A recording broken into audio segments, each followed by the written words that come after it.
It's Sherlock time. Grab your deer stalker, that's what the Sherlock Holmes hat is called, and your pipe, and your magnifying glass. The Boscombe Valley Mystery by Sir Arthur Conan Doyle. We were seated at breakfast one morning, my wife and I, when the maid brought in a telegram. It was from Sherlock Holmes and ran in this way. Have you a couple days to spare? I have just been wired from the west of England in connection with Boscombe Valley tragedy. Shall be glad if you will come with me. Air and scenery perfect. Leave Paddington by the 11:15. What do you say, dear? Said my wife, looking across at me. Will you go? I really don't know what to say. I have a fairly long list at present. Oh, Anstruther would do your work for you. You've been looking a little pale lately. I think that the change would do you good, and you are always so interested in Mr. Sherlock Holmes' cases. I should be ungrateful if I were not, seeing what I gained through one of them, I answered. He met his wife through one of the cases. But if I am to go, I must pack at once, for I have only half an hour. My experience of camp life in Afghanistan had at least had the effect of making me a prompt and ready traveler. My wants were few and simple, so that, in less than the time stated, I was in a cab with my valise, rattling away to Paddington Station. Sherlock Holmes was pacing up and down the platform, his tall, gaunt figure made even gaunter and taller by his long grey travelling cloak and close-fitting cloth cap. It is really very good of you to come, Watson, said he. It makes a considerable difference to me having someone with me on whom I can thoroughly rely. Local aid is always either worthless or else biased. If you will keep the 2 corner seats, I shall get the tickets. We had the carriage to ourselves, save for an immense litter of papers which Holmes had brought with him. Among these he rummaged and read with intervals of note-taking and of meditation until we were past reading. Then he suddenly rolled them all into a gigantic ball and tossed them up onto the rack. Have you heard anything of the case? He asked. Not a word. I have not seen a paper for some days. The London press has not had very full accounts. I have just been looking through all the recent papers in order to master the particulars. It seems, from what I gather, to be one of those simpler cases which are so extremely difficult. That sounds a little paradoxical, but it is profoundly true. Singularity is almost invariably a clue. The more featureless and commonplace a crime is, the more difficult it is to bring it home. In this case, however, they have established a very serious case against the son of a murdered man. It is a murder, then? Well, it is conjectured to be so. I shall take nothing for granted until I have the opportunity of looking personally into it. I will explain the state of things to you, as far as I have been able to understand it, in a few words. Boscombe Valley is a country district not very far from Ross and Herefordshire. The largest landed proprietor in that part is a Mr. John Turner, who made his money in Australia and returned some years ago to the old country. One of the farms which he held, that of Hatherley, One of the farms which he held, that of Hatherley, was let to Mr. Charles McCarthy, who was also an ex-Australian. The men had known each other in the colonies, so that it was not unnatural that when they came to settle down they should do so as near each other as possible. Turner was apparently the richer man, so McCarthy became his tenant, but still remained, it seems, upon terms of perfect equality, as they were frequently together. And they were roommates. McCarthy had one son, a lad of 18, and Turner had only a daughter of the same age, but neither of them had wives living. They appeared to have avoided the society of the neighboring English families, and to have led retired lives, though both the McCarthys were fond of sport, and were frequently seen at the race meetings of the neighborhood.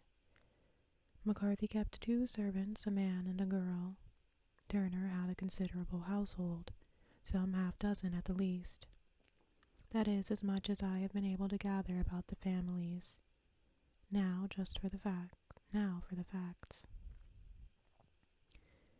On June 3rd, that is, on Monday last, McCarthy left his house at Hatherley about 3 in the afternoon and walked down to the Boscombe pool, which is a small lake formed by the spreading out of the stream which runs down the Boscombe valley. He had been out with his serving man in the morning at Ross, and he had told the man that he must hurry, as he had an appointment of importance to keep at 3. From that appointment he never came back alive. From Hatherley farmhouse to the Boscombe pool is 1/4 of a mile, and 2 people saw him as he passed over the ground.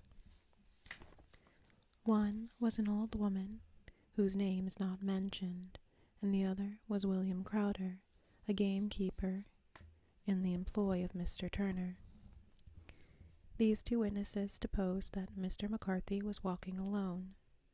The gamekeeper adds that within a few minutes of seeing Mr. McCarthy pass, he had seen his son, Mr. James McCarthy, going the same way, with a gun under his arm.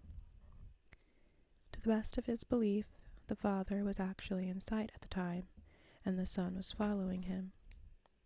He thought no more of the matter until he heard in the evening of the tragedy that had occurred. The two McCarthys were seen after the time when William Crowder, the gamekeeper, lost sight of them. The Boscombe pool is thickly wooded round, with just a fringe of grass and of reeds around the edge. A girl of 14, Patience Moran, who is the daughter of the lodge-keeper of the Boscombe Valley estate, was in one of the woods picking flowers.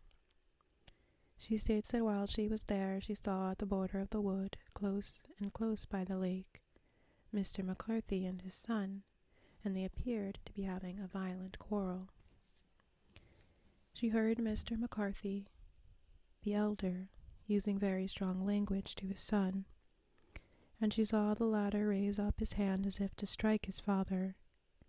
She was so frightened by their violence that she ran away and told her mother when she reached home that she had left the 2 McCarthys quarreling near the Boscombe pool, and that she was afraid they were going to fight. She had hardly said the words when young Mr. McCarthy came running up to the lodge to say that he had found his father dead in the wood, and to ask for the help of the lodge-keeper. He was much excited, without either his gun or his hat, and his right hand and sleeve were observed to be stained with fresh blood. On following him, they found the dead body stretched out upon the grass beside the pool. The head had been beaten in by repeated blows of some heavy and blunt weapon. The injuries were such as might very well have been inflicted by the butt end of his son's gun, which was found lying on the grass within a few paces of the body. Under these circumstances, the young man was instantly arrested, and the verdict of willful murder having been returned at the inquest on Tuesday, He was on Wednesday brought before the magistrates at Ross, who have referred to the case to the next assizes.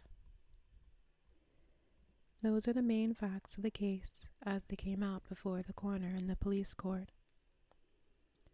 I could hardly imagine a more damning case, I remarked. If ever circumstantial evidence pointed to a criminal, it does here. Circumstantial evidence is a very tricky thing, answered Holmes thoughtfully. It may seem to point very straight to one thing, but if you shift your own point of view a little, you may find it pointing in an equally uncompromising manner to something entirely different. It must be confessed, however, that the case looks exceedingly grave against the young man, and it is very possible that he is indeed the culprit. There are several people in the neighborhood, however, and among them Miss Turner, the daughter of the neighboring landowner, who believe in his innocence, and who have retained Lestrade, whom you may recollect in connection with a study in scarlet, to work out the case in his interest. Lestrade, being rather puzzled, has referred to the case to me, and hence it is that two middle-aged gentlemen are flying westward at 50 miles an hour instead of quietly digesting their breakfasts at home. I am afraid, said I, that the facts are so obvious that you will find little credit to be gained out of the case. There is nothing more deceptive than an obvious fact, he answered, laughing.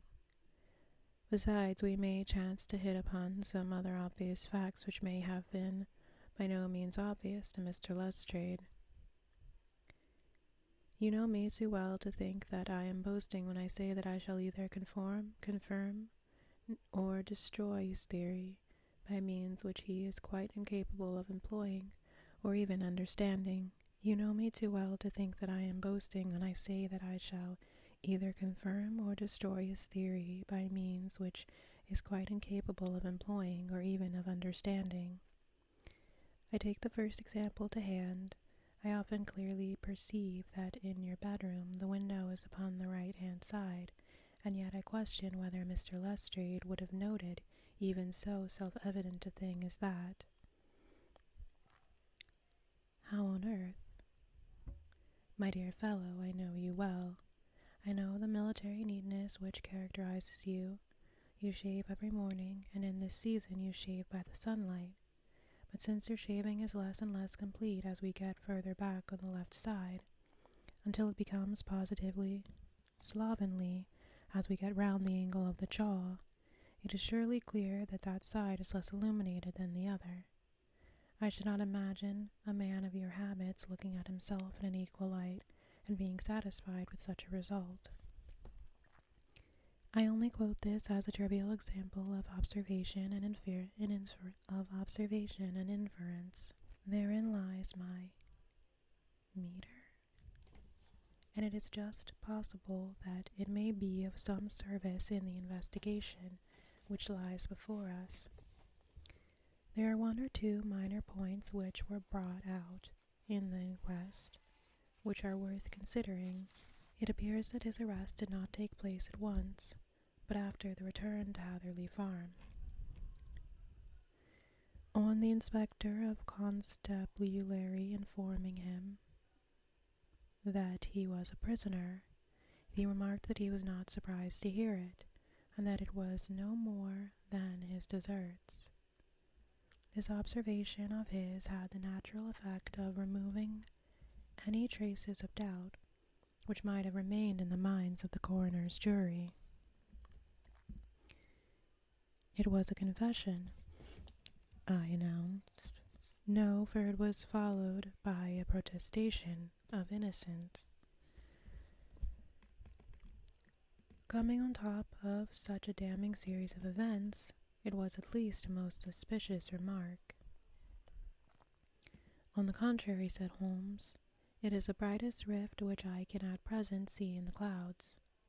However innocent he might be, he could not be such an absolute imbecile as not to see that the circumstances were very black against him. Had he appeared surprised at his own arrest, or feigned indignation at it, I should have looked upon it as highly suspicious. because such surprise or anger would not be natural under the circumstances, and yet might appear to be the best policy to a scheming man. His frank acceptance of the situation marks him as either an innocent man, or else as a man of considerable self-restraint and firmness. As to his remark about his deserts, it was almost not unnatural if you consider that he stood beside the dead body of his father, and that there is no doubt that he had that very day so far forgotten his filial duty as to bandy words with him, and even, according to the little girl whose evidence is so important, to raise his hand as if to strike him. The self-reproach and contrition which are displayed in his remark appear to me to be the signs of a healthy mind rather than of a guilty one. I shook my head. Many men have been hanged on far slighter evidence, I remarked. So they have, and many men have been wrongfully hanged. What is the young man's own account of the matter?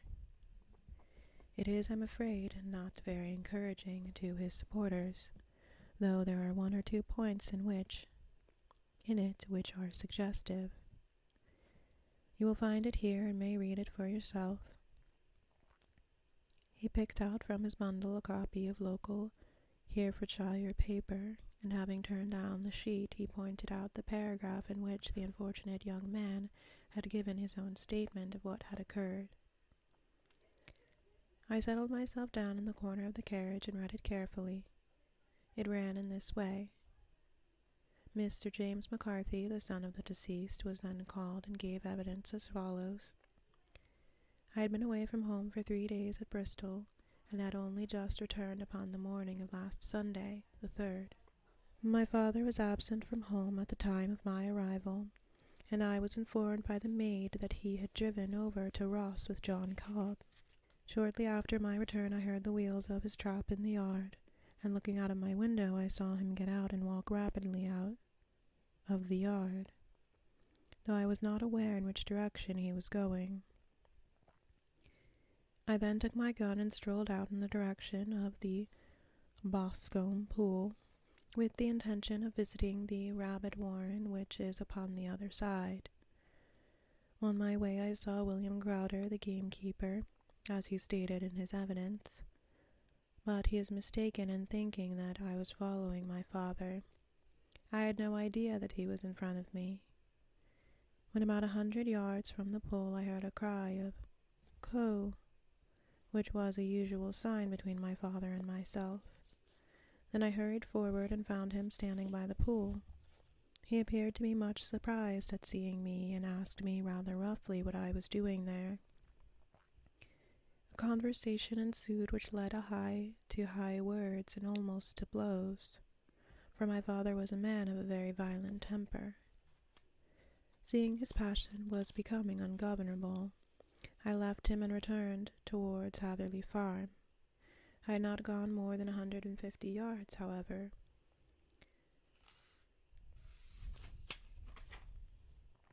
when I heard a hideous outcry behind me, which caused me to run back again. I found my father expiring upon the ground with his head terribly injured. I dropped my gun and held him in my arms, and he almost instantly expired. I knelt beside him for some minutes, and then made my way to Mr. Turner's lodge-keeper, his house being the nearest, to ask for assistance. I saw no one near my father when I returned, and I have no idea how he came by his injuries.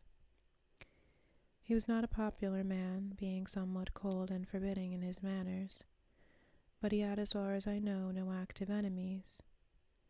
I know nothing further of the matter. The coroner: Did your father make a statement to you before he died? Witness: He mumbled a few words, but I could only catch some allusion to a rat. The coroner: What did you understand by that? Witness: It conveyed no meaning to me. I thought he was delirious. Coroner: When was the point which you and your father had this final quarrel? Witness: I should prefer not to answer. Coroner. I am afraid that I must press it. Witness. It is really impossible for me to tell you. I can assure you that it has nothing to do with the sad tragedy which follows.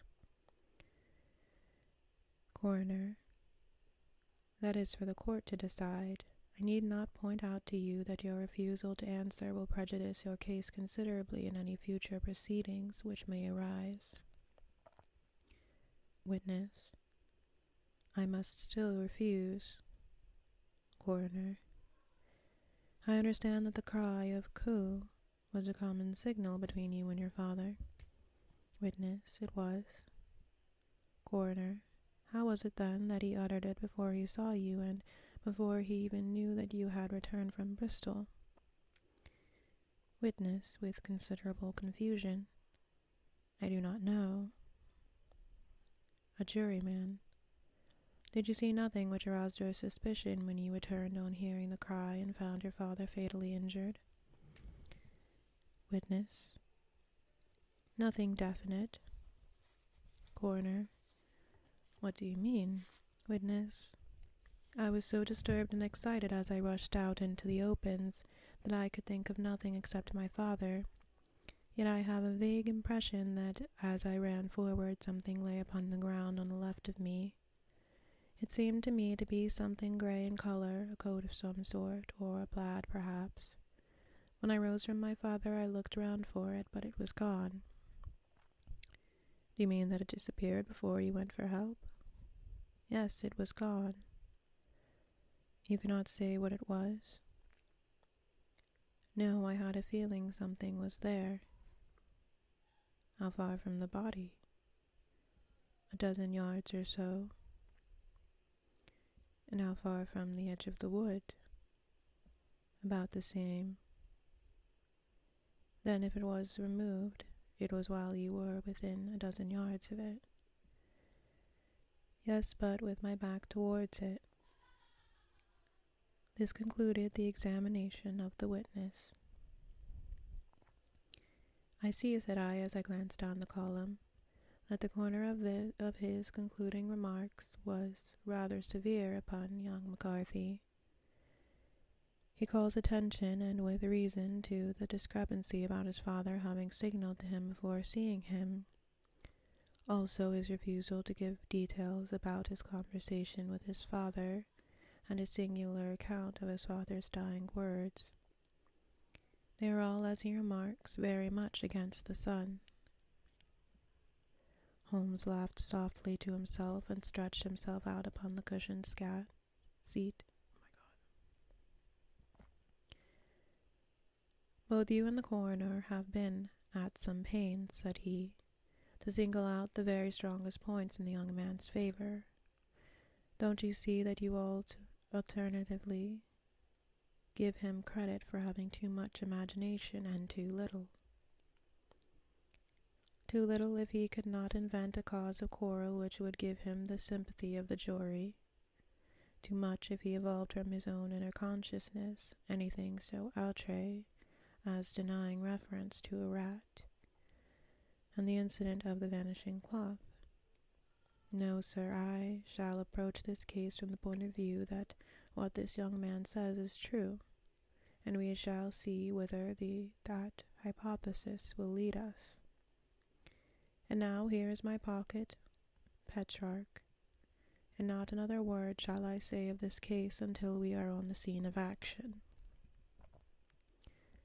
We lunch at Swindon, and I see that we shall be there in 20 minutes.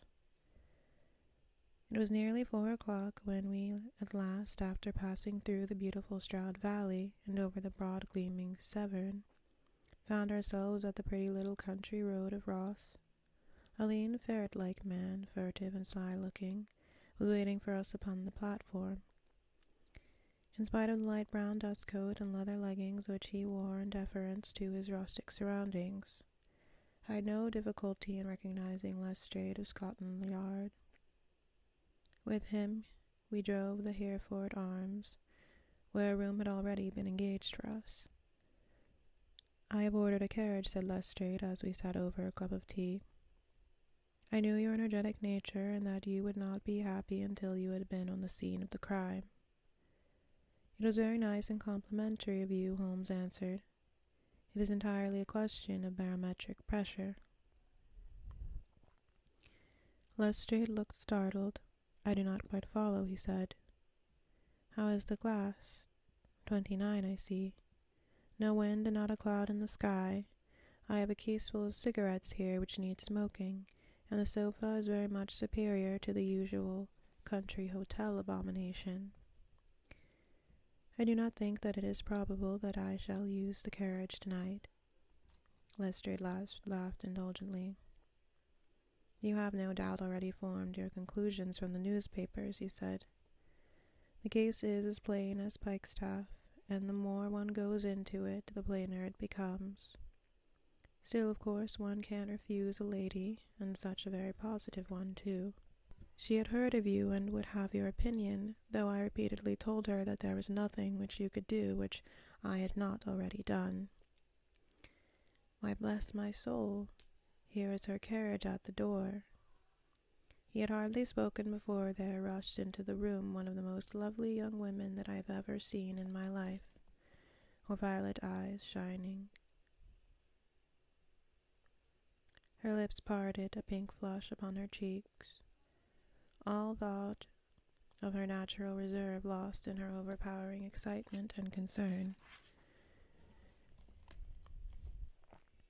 Oh, Mr. Sherlock Holmes, she cried, glancing from one to the other of us, and finally, with a woman's quick intuition, fastening upon my companion. I am so glad that you have come. I have driven down to tell you so. I know that James didn't do it. I know it. And I want you to start upon your work knowing it too. Never let yourself doubt upon that point. We have known each other since we were little children, and I know his faults as well as one else does. But he is too tender-hearted to hurt a fly. Such a charge is absurd to anyone who really knows him. I hope we may clear him, Miss Turner, said Sherlock Holmes. I may rely upon my doing all that I can. But you have read the evidence, you have formed some conclusion. Do you not see some loophole, some flaw? Do you not yourself think that he is innocent? I think that it is very probable. There now, she cried, throwing back her head and looking defiantly at Lestrade. You hear, he gives me hopes. Lestrade shrugged his shoulders. I am afraid that my colleague has been a little quick in forming his conclusions, he said. But he is right. Oh, I know he is right. James never did it. And about his quarrel with his father, I am sure that the reason why he would not speak about it to the coroner was because I was concerned in it. In what way? Said Holmes. It is no time for me to hide anything. James and his father had many disagreements about me. Mr. McCarthy was very anxious that there should be a marriage between us. James and I have always loved each other as brother and sister, but of course he is young and has seen very little of life yet, and well, he naturally did not wish to do anything like that yet. So there were quarrels, and this, I am sure, was one of them. And your father, said Holmes, was he in favor of such a union? No, he was averse to it also. No one but Mr. McCarthy was in favor of it.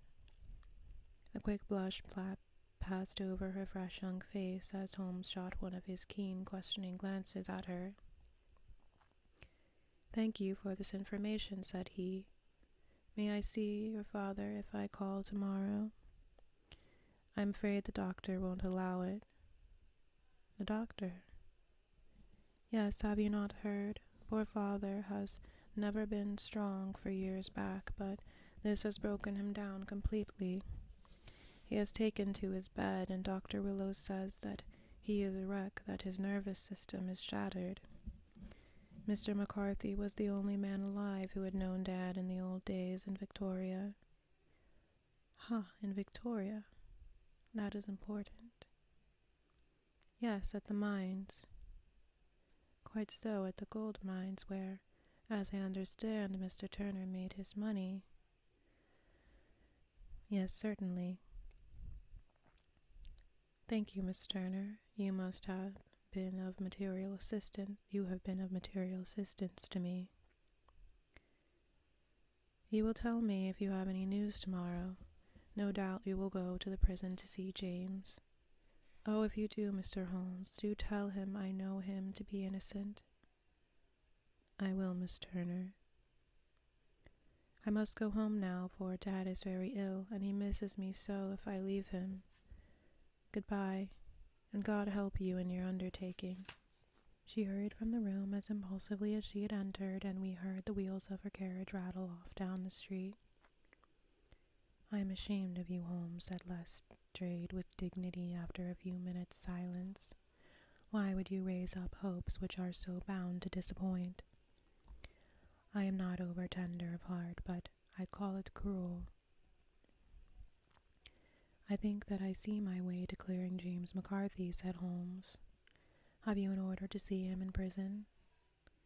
Yes, but only for you and me. Then I shall reconsider my resolution about going out. We have still time to take a train to Haverford and see him tonight. Ample. Then let us do so. Watson, I fear that you will find it very slow, but I shall only be away a couple of hours.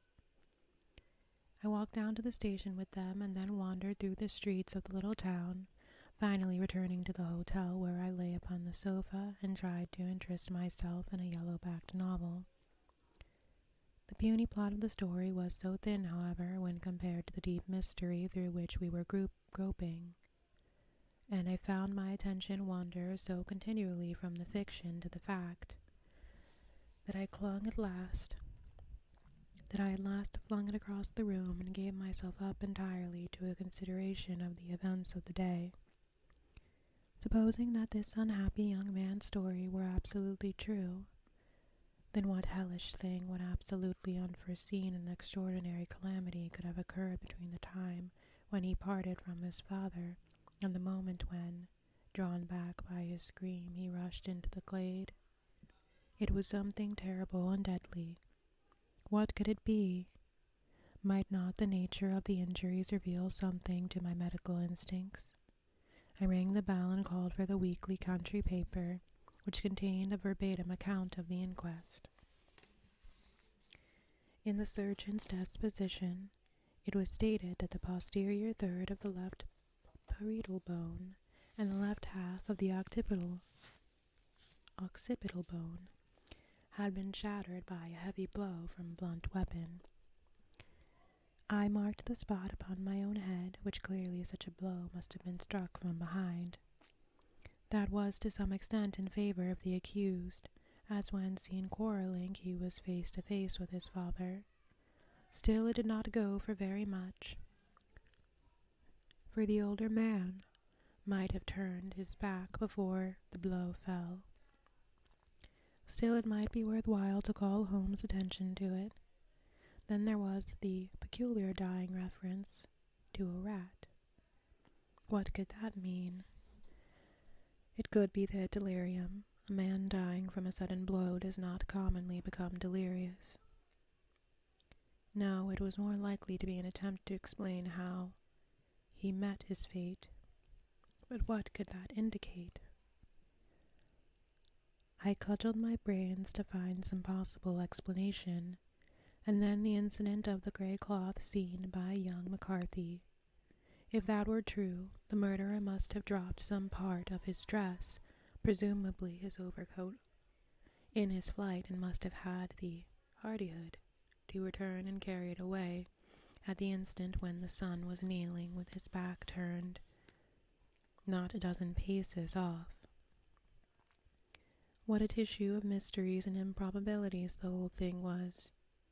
I did not wonder at Lestrade's opinion, and yet I had so much faith in Sherlock Holmes' insight that I could not lose hope as long as every fresh fact seemed to strengthen his conviction of young McCarthy's innocence. It was late before Sherlock Holmes returned, He came back alone, for Lestrade was staying in the lodges in town.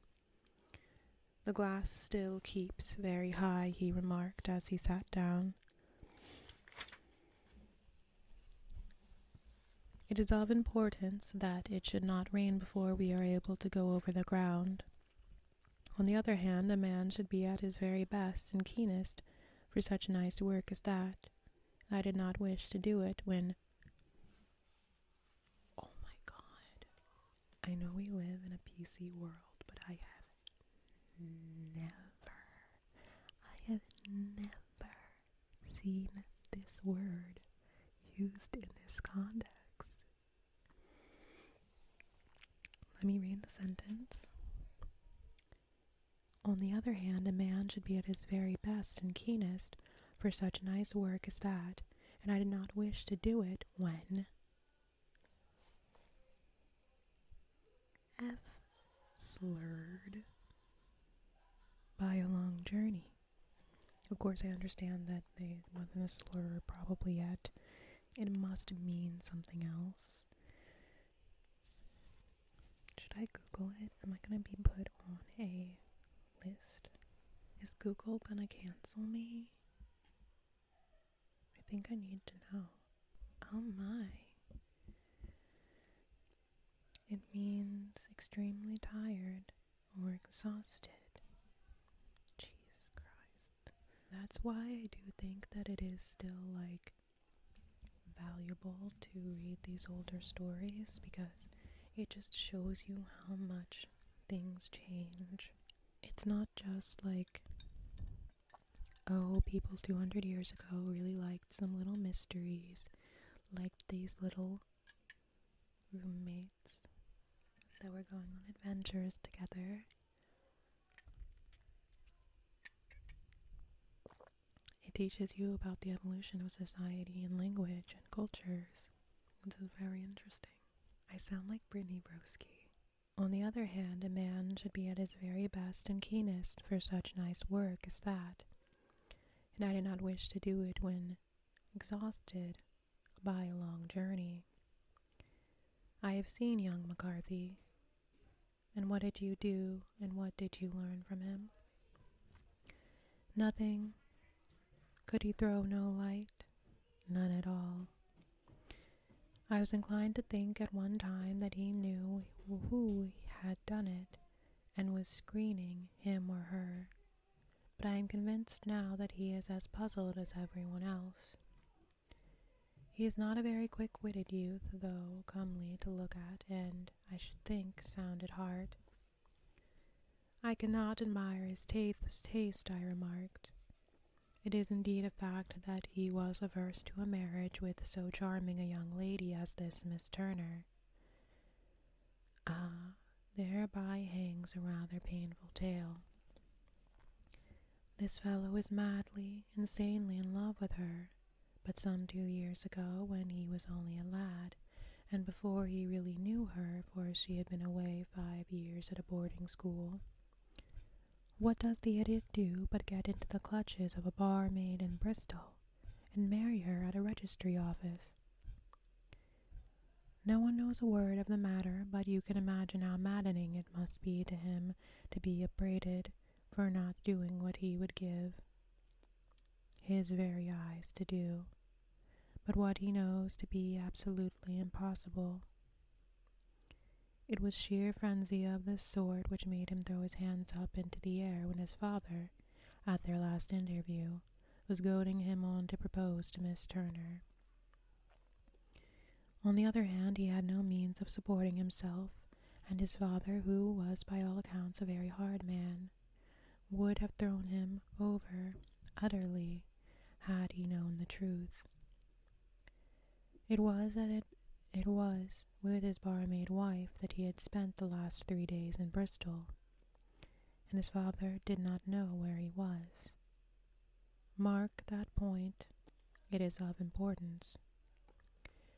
Good has come out of evil, however, for the barmaid, finding from the papers that he is in serious trouble and likely to be hanged, has thrown him over utterly, and has written to him to say that she has a husband already in Bermuda dockyard, so there is really no tie between them.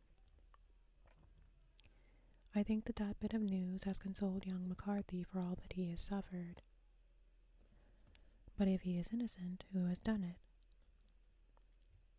Ah, who? I would call your attention very particularly to 2 points. One is that the murdered man had an appointment with someone at the pool, and that the someone could not have been his son, for his son was away, and he did not know when he would return. The second is that the murdered man was heard to cry "Coo" before he knew that his son had returned. Those are the crucial points upon which the case depends. And now let us talk about George Meredith, if you please, and we shall leave all minor matters until tomorrow. There was no rain, as Sir Sherlock Holmes had foretold, and the morning broke bright and cloudless. At 9 o'clock Lestrade called for us with the carriage, and we set off for Hatherley's farm and the Boscombe pool. There is serious news this morning, Lestrade observed. It is said that Mr. Turner of the Hall is so ill that his life is despaired of. An elderly man, I presume, said Holmes, at about 60, and his constitution had been shattered by his life abroad, and he has been in failing health for some time. This business has had a very bad effect upon him. He was an old friend of McCarthy's, and, I may add, a great benefactor to him, for I have learned that he gave him Hatherley Farm rent-free. Indeed, that is interesting, said Holmes. Oh, yes. In 100 other ways he has helped him. Everybody about here speaks of his kindness to him. Really, does it not strike you as a little singular that this McCarthy, who appears to have had little of his own, and to have been under such obligations to Turner, should still talk of marrying his son to Turner's daughter, who is presumably heiress to the estate, and then in such a very cocksure manner, as if it were merely a case of a proposal and all else would follow? It is the more strange since we know that Turner himself was averse to the idea. The daughter told us as much. Do you not deduce something from that? We have got to the deductions and the inferences, said Lestrade, winking at me. I find it hard enough to tackle facts, Holmes, without flying away after theories and fancies. You were right, said Holmes demurely. You do find it very hard to tackle the facts. Anyhow, I have grasped one fact which you seem to find it difficult to get a hold of, replied Lestrade with some warmth. And that is that McCarthy Sr. met his death from McCarthy Jr., and that all theories to the contrary are the merest moonshine. Well, moonshine is brighter thing than fog, said Holmes, laughing. But I am very much mistaken if this is not Hatherley Farm upon the left. Yes, that is it. It was widespread, a comfortable-looking building, 2-storied, slate-roofed, with great yellow blotches of lichen upon the grey walls. The drawn blinds and smokeless chimneys, however, gave it a stricken look, as though the weight of this horror still lay heavy upon it. We called at the door, when the maid, at Holmes' request, showed us the boots which her master wore at the time of his death.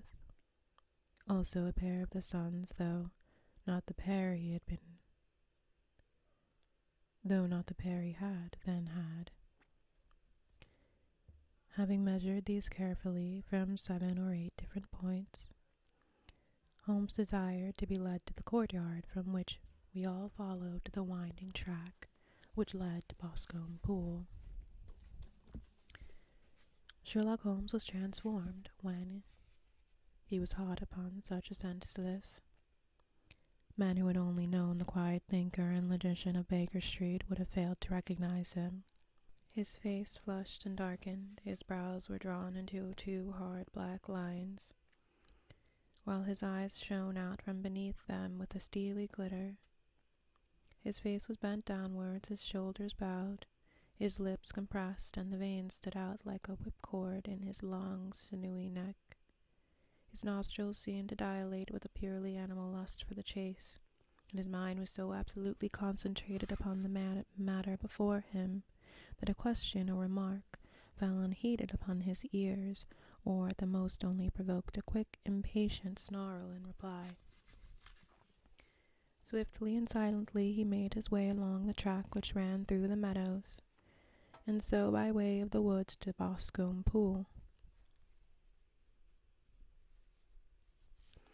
It was damp, marshy ground, as is all that district, and there were marks of many feet, both upon the path and amid the short grass which bounded it on either side.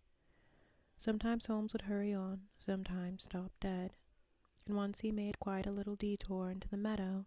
Lestrade and I walked behind him, the detective indifferent and contemptuous, while I watched my friend with the earnest which sprang from the conviction that every one of his actions was directed towards a definite end. The Boscombe Pool, which is a little reed-girt street of water some 50 yards across, is situated at the boundary between the Hatherley farm and the private park of the wealthy Mr. Turner. Above the woods which lined it upon the further side, we could see the red, jutting pinnacles which marked the site of the rich landowner's dwelling. On the Hatherley side of the pool the woods grew very thick, and there was a narrow belt of sodden grass, 20 paces across, between the edge of the trees and the reeds which lined the lake. Lestrade showed us the exact spot at which the body had been found, and indeed so moist was the ground that I could plainly see the traces which had been left by the fall of the stricken man. To Holmes, as I could see by his eager face and peering eyes, very many other things were to be read upon the trampled grass. He ran round like a dog who is picking up a scent, and then turned upon my companion. "What did you go into the pool for?" he asked. "I fished about with a rake. I thought there might be some weapon or other trace, but how on earth—" "Oh, tut, tut, I have no time. That left foot of yours with its inward twist is all over the place. A mole could trace it, and there it vanishes among the reeds. Oh, how simple it all would have been had I been here before they came like a herd of buffalo and wallowed all over it. Here is when the party with the lodge-keeper came, and they have covered all tracks for 6 or 8 feet around the body. But here are 3 separate tracks of the same feet." He drew out a lens and lay down upon his waterproof to have a better view, taking all the time rather to himself than to us. "These are young McCarthy's feet. Twice he was walking, and once he ran swiftly, so that the soles are deeply marked and the heels hardly visible. That bears out his story. He ran when he saw his father on the ground. Then here are his father's feet as he paced up and down. What is this, then? It is the butt end of the gun as the son stood listening. And this? Ha! What have we here? Tiptoes, tiptoes. Square, too, quite unusual boots. They come, they go, come again. Of course that was for the cloak. Now where did they come from? He ran up and down, sometimes losing, sometimes finding the track, until we were well within the edge of the wood and under the shadow of a great beech, the largest tree in the neighborhood. Holmes traced his way to the farther side of this and lay down once more upon his face with a little cry of satisfaction. For a long time he remained there, turning over the leaves and dried sticks, gathering up what seemed to me to be dust into an envelope, and examining with his lens not only the ground but even the bark of the tree as far as he could reach. A jagged stone was lying among the moss, and this also he carefully examined and retained. Then he followed a pathway through the wood until he came to the high road, where all traces were lost. "It has been a case of considerable interest," he remarked, returning to his natural manner. "I fancy that this grey house on the right must be the lodge. I think that I will go in and have a word with Moran, and perhaps write a little note. Having done that, we may drive back to our luncheon. You may walk to the cab, and I shall be with you presently." It was about 10 minutes before we regained our cab and drove back into Ross, Holmes still carrying with him the stone which he had picked up in the wood. "This may interest you, Lestrade," he remarked, holding it out. "The murder was done with it." "I see no marks." "There are none." "How do you know that, then?" "The grass was growing under it. It had only lain there a few days. There is no sign of a place whence it had been taken. It corresponds with the injuries. There is no sign of any other weapon." "And the murderer?" "Is a tall man, left-handed, limps with the right leg, wears thick-soled shooting boots and a grey cloak, smokes Indian cigars, uses a cigar holder, and carries a blunt penknife in his pocket. There are several other indications, but these may be enough to aid us in our search." Lestrade laughed. "I'm afraid that I am still a skeptic," he said.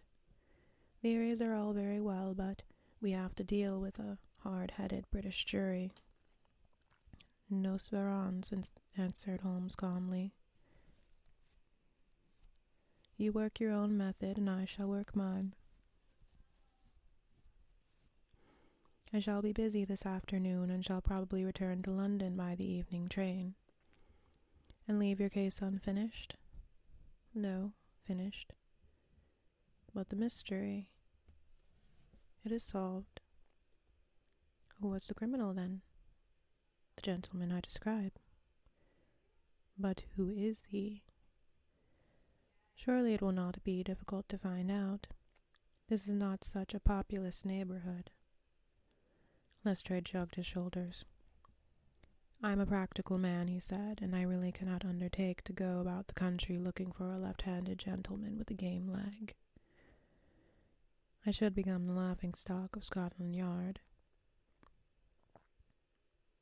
"All right," said Holmes quietly. "I have given you the chance. Here are your lodgings. Goodbye. I shall drop you a line before I leave." Having left Lestrade at his rooms, we drove to our hotel, where we found lunch upon the table.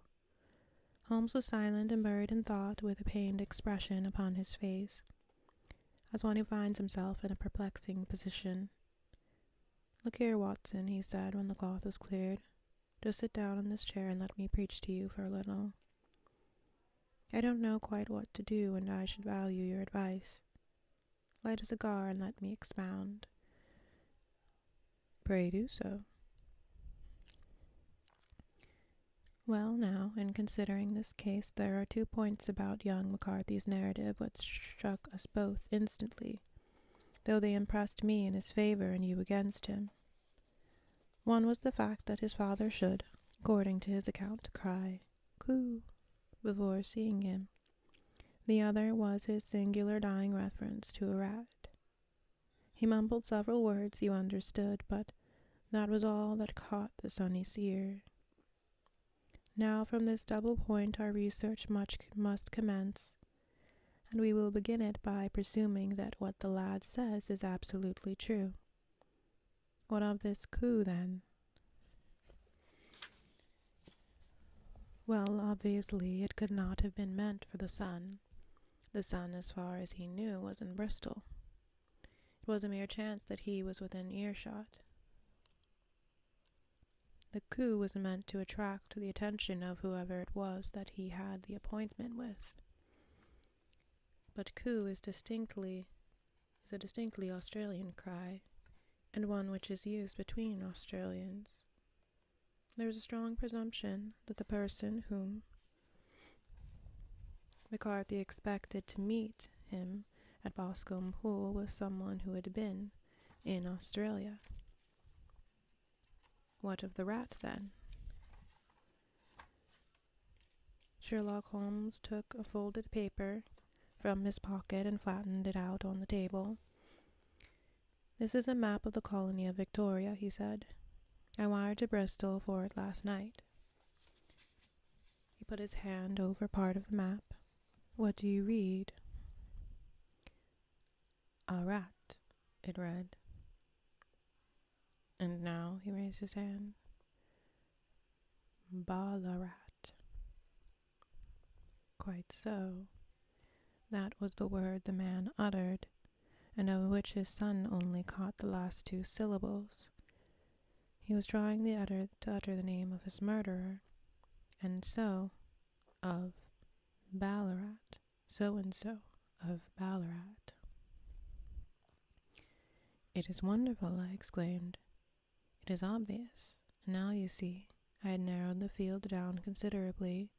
The possession of a grey garment was a third point which, granting the son's statement to be correct, was a certainty.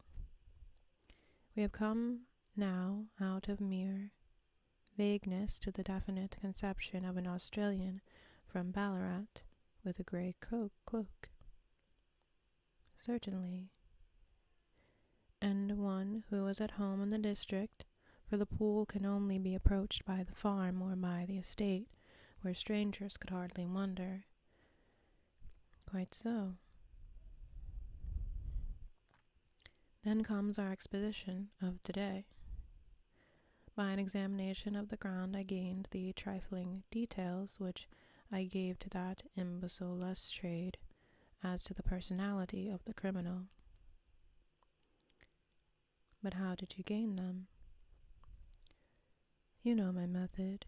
It is founded upon the observation of the trifles. His height I know that you might roughly judge from the length of his stride. His boots, too, might be told from their traces. Yes, they were particular boots. And his lameness. The impression of his white foot was always less distinct than his left. He put less weight upon it. Why? Because he limped. He was lame. But his left-handedness. You were yourself struck by the nature of the injury as recorded by the surgeon at the inquest. The blow was struck from immediately behind, and yet was upon the left side. Now how can that be unless it were by a left-handed man? He had stood behind the tree during the interview between the father and the son. He had even smoked there. I found the ash of a cigar which my special knowledge of tobacco ashes enables me to pronounce as an Indian cigar. I have, as you know, devoted some attention to this and written a little monograph on the ashes of 140 different varieties of pipe, cigar, and cigarette tobacco. Having found the ash, I then looked round and discovered the stump among the moss where he had tossed it. It was an Indian cigar of the variety which are rolled in Rotterdam. On the cigar holder, I could see that the end had not been in his mouth, therefore he used a holder. The tip had been cut off, not bitten off, but the cut was not a clean one, so I deduced a blunt penknife. Holmes, I said, you have drawn a net round this man from which he could not escape, and you have saved an innocent human life, as truly as if you had cut the cord which was hanging him. I see the direction in which all this points. The culprit is Mr. John Turner, cried the hotel waiter, opening the door of our sitting room and ushering in a visitor. The man who entered was a strange and impressive figure.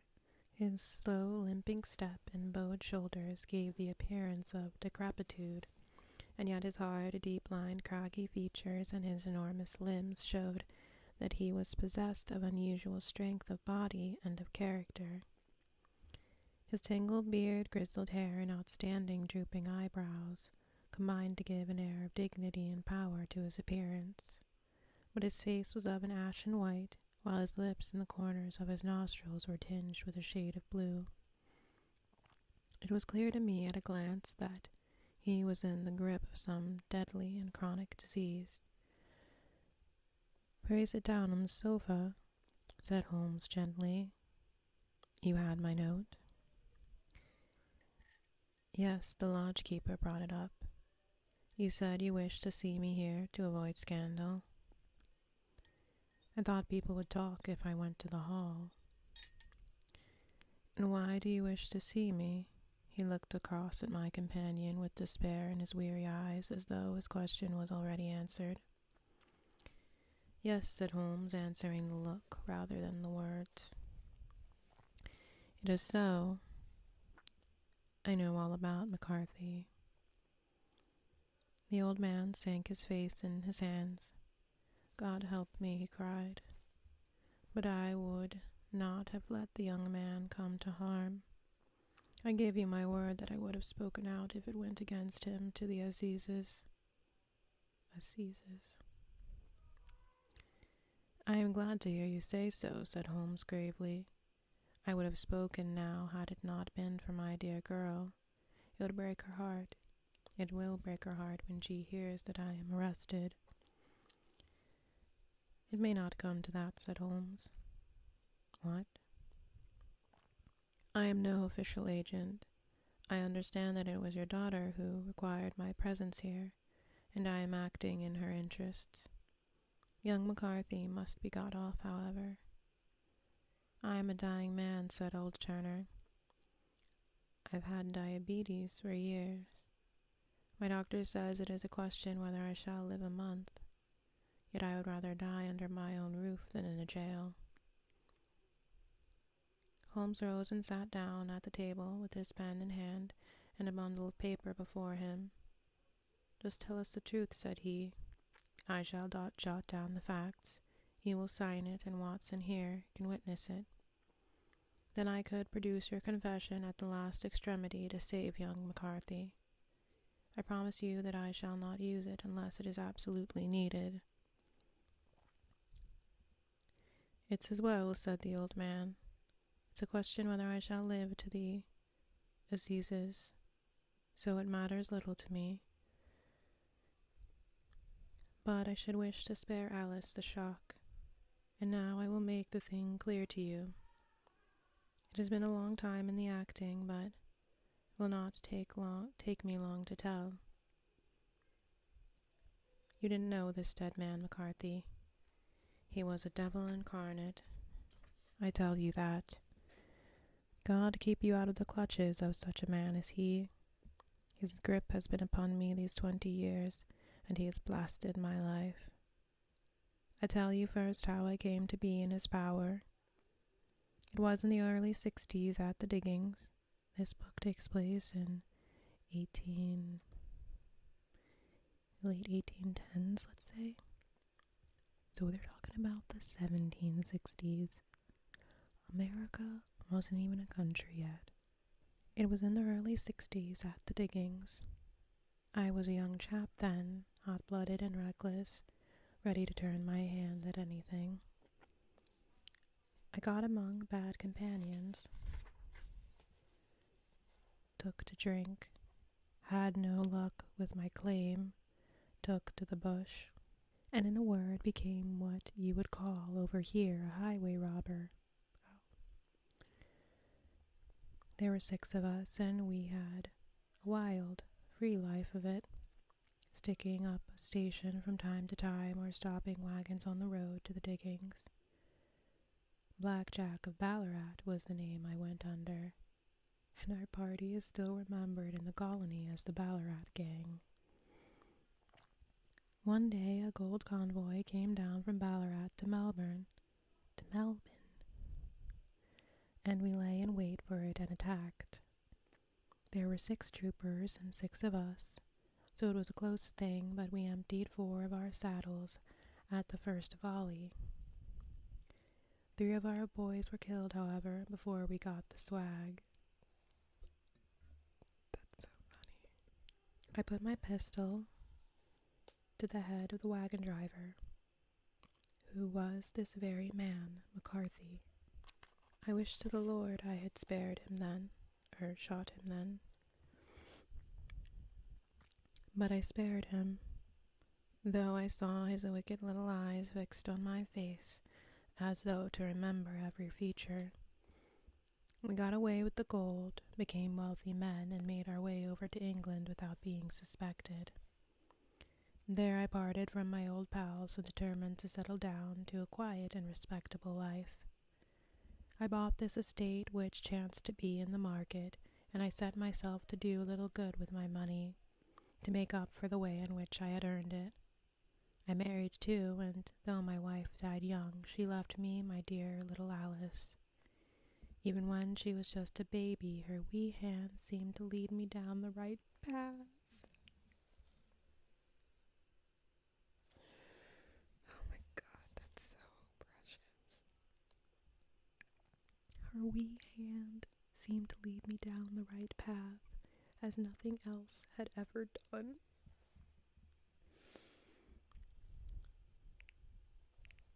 In a word, I turned over a new leaf and did my best to make up for the past. All was going well when McCarthy laid his grip upon me. In a word, I turned over a new leaf and did my best to make up for the past. All was going well when McCarthy laid his grip upon me. I had gone up to town about an investment and met him in Regent Street, with hardly a coat to his back or a boot to his foot. "Here we are, Jack," says he, touching me on the arm. "We'll be as good as family to you, the two of us. Me and my son, you can have the keeping of us. If you don't, it's fine.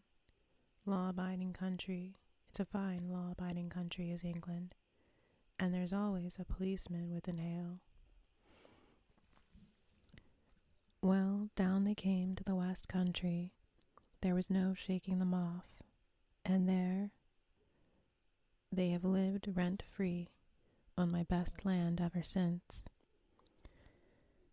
There was no rest for me, no peace, no forgetfulness. Turn where I would, there was his cunning, grinning face at my elbow. It grew worse as Alice grew up, for he soon saw I was more afraid of her knowing my past than the police. Whatever he wanted he must have, and whatever it was I gave him without question. Land, money, houses, until at last he asked a thing which I could not give. He asked for Alice. His son, you see, had grown up, and so had my girl, and as I was known to be in weak health, it seemed a fine stroke to him that his lad should step into the whole property. But there I was firm. I would not have his cursed stock mixed with mine. Not that I had any dislike to the lad, but his blood was in him, and that was enough. I stood firm. McCarthy threatened. I braved him to do his worst. We were to meet at the pool midway between our houses to talk it over.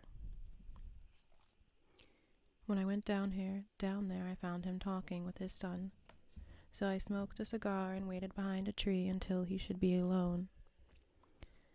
But as I listened to his talk, all that was black and bitter in me seemed to come uppermost.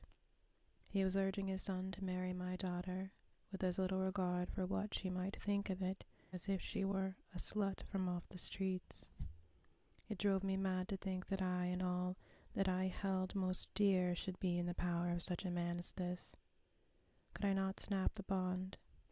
I was already a dying and desperate man. Though clear of mind and fairly strong of limb, I knew that my own fate was sealed. But my memory and my girl, both could be saved if I could but silence that foul tongue. I did it, Mr. Holmes. I would do it again. Deeply as I have sinned, I have led a life of martyrdom to atone for it. But that my girl would be entangled in the same meshes which held me was more than I could suffer. I struck him down with no more compunction than if He had been some foul and venomous beast. His cry brought back his son, and I gained the cover of the wood, though I was forced to go back to fetch the cloak which I had dropped in my flight. That was a true story, gentlemen, of all that occurred. Well, it is not for me to judge you, said Holmes, as the old man signed the statement which had been drawn out. I pray that we may never be exposed to such a temptation. I pray not, sir. And what do you intend to do? In view of your health, nothing. You are yourself aware that you will soon have to answer for your deed at a higher court than the Assizes. I will keep your confession, and if McCarthy is condemned, I shall be forced to use it. If not, it shall never be seen by mortal eye, and your secret, whether you be alive or dead, shall be safe with us. Farewell, then, said the old man solemnly. Your own deathbeds, when they come, will be the easier for the thought of the peace which you have given to mine. Tottering and shaking in all his giant frame, he stumbled slowly from the room. God help us, said Holmes after a long silence. Why does fate play such tricks with poor helpless worms? I never hear of such a case as this. I did not think of Baxter's words and say, there but for the grace of God goes Sherlock Holmes. James McCarthy was acquitted to the Assizes on the strength of a number of objections which had been drawn out by Holmes and submitted to the defending counsel. Old Turner lived for 7 months after our interview, but he is now dead, and there is every prospect that the son and daughter may come to live happily together, in ignorance of the black cloud which rests upon their past. That one was so fun. I really liked that one. That one is definitely like S tier. My rating system is a little bit different for short stories than, a full-on novel. I feel like it's more complicated when it's a full novel. But I think I might give this a 5 out of 5 on GoodReads. This was really, okay, in comparison to the other Sherlock short stories we read, this one, really brought a lot of emotion out of me. I was so into it. And some of the conclusions of the short stories aren't that satisfying for me. So it's a fun time. But this really stuck the fucking landing. That was tasty. That was good. And they actually left Baker Street. They not only traveled, but it took place in foreign lands, and it had this really elaborate backstory. The reveal was actually really fun. Have a great evening. Toodaloo.